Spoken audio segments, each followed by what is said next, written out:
Ever walk on a wedding present? We did. Watch our video to find out how. For us, it helped to have the incredible David Santos as our tour guide. We started our visit by entering the Porta de Via, the beautiful 14th century tower that is the entrance to Óbidos. The tower gives on to the Rue de Reta, which is the main street through Obidos.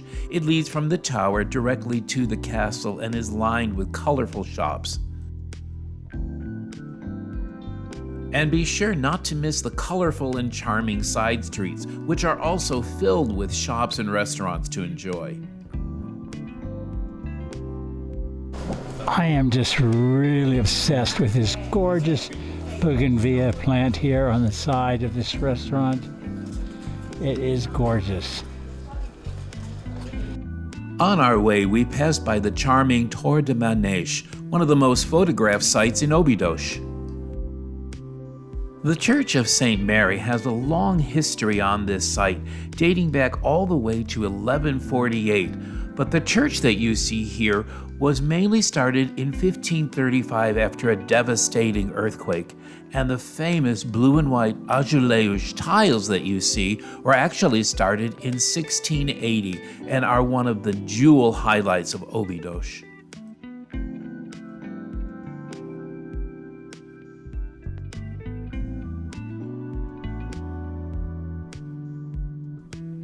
Before starting our trek on the fortress walls, we decided to fortify ourselves with pastry and coffee. Snack time also provided us with an opportunity to let the rain stop, which you'll see is really important when climbing these walls without any railings. This little town has a big romantic history. Back in the 13th century, King Denis granted it to Queen Isabel as a wedding present. Thereafter, Óbidos became known as the Queen's Town and was often gifted to Portugal's queens. The photographer in me really loved this view of the Óbidos Castle in the distance. You can walk the 1.5-kilometer wall loop in about 30 minutes, but why rush past views like this? Good morning, everybody, and we're here on our second day touring with David in the beautiful town of Óbidos. Óbidos. Óbidos. And we now have a nickname. We call ourselves the Three Amigos, or in Portuguese that would be? Os Três Amigos. See? You have to excuse one of the amigos. He's rather shy, but he's one hell of a tour guide, okay? Did I say hell? That's okay. Oh, okay. Heck. Yeah, heck. One heck of a tour guide. We're having so much fun. I can't believe how much David has shown us on this trip. It's been really an enjoyable 2 days having him show us this beautiful country. And we want to invite you to come along more because we have so much more to see. do. I want to give a shout out to Grandpa Scott, who was very brave and overcame his vertigo to walk along the walls of Óbidos without any railings, and especially on a wet and slippery day. My reward was some very incredible views. The foot traffic on the wall can be in both ways, so just be courteous and do wear sensible shoes. If you're enjoying our video, we'd appreciate it if you'd give us a like, leave us a comment, and share our video. And of course, we'd appreciate it if you'd subscribe to our channel. Thank you. Our adventure with David continues. We told him to take us to places that tourists don't normally go. First stop was one of his favorite spots along the coast. And even though there was a little overcast, it was still incredible.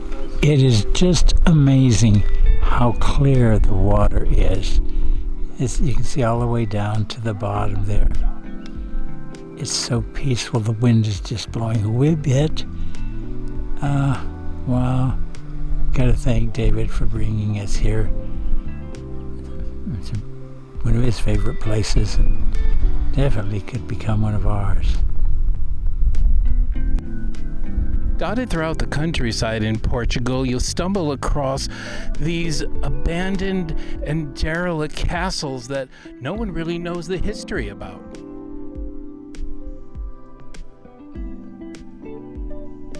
We're on a hilltop overlooking the amazing Alcobaça monastery. It is the oldest monastery in Portugal, and it is beautiful.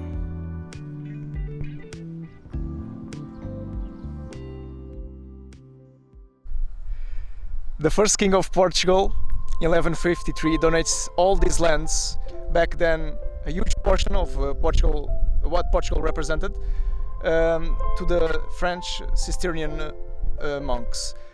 They inhabited this area, built the monastery, incentivized the local communities to stay here and not flee, because back then was a big conflict area. The simple, unadorned architecture was so beautiful and moving, and I don't think you have to be an architect to appreciate that. Do you agree? So, are you ready for a love story? Prince Pedro's wife from an arranged marriage died. King Alfonso, his father, wanted to arrange another marriage for him. But Pedro had already fallen in love with one of his dead wife's ladies-in-waiting. The story goes that King Alfonso had Inez killed. Pedro was not a happy camper, so when he became king, he had all the assassins brutally murdered. He then said that he and Inez had been secretly married, and so actually she was the queen. As a tribute to their eternal love, both were entombed in this beautiful monastery. I don't think we can top that beautiful love story. So why don't we say goodbye to this incredible monastery and take a break for lunch? We stopped for lunch at this delightful family-owned restaurant near the coast.